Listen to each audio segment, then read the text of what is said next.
Agar hatta chopib turganingizda birdan quyosh chiqib kuydirib yuboryaptimi yoki yomg'ir yog'ib yuboryaptimi? Mana hamda tog'ralar tagiga kirib, mana hamda yashinash joningizga tegdimi? Qachongacha bundan yashinasiz? Sizlarga O'zbekiston yangiliklarni zo'rini ko'rsataman. Qimmat olgan ish dersangiz ham yomg'ir yoqqanda mana hamda chirib ketib, quyosh nurlarida kuyib ketyaptimi? Qimmat olgan kelin-kuylikdagi mana hamda ko'rpalarni yomg'ir yoqqan paytda mana hamda uvib ketyaptimi?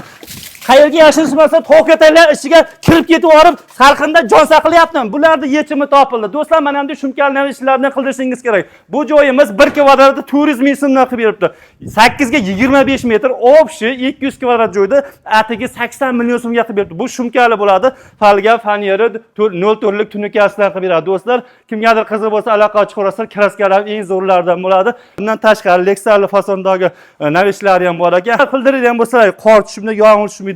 Devorlar kuyib ketmaydi, pardalar kuyib ketmaydi. Yangi kelinlar ham qiynalmaydi, burchakkalar sarg'aytmaydi.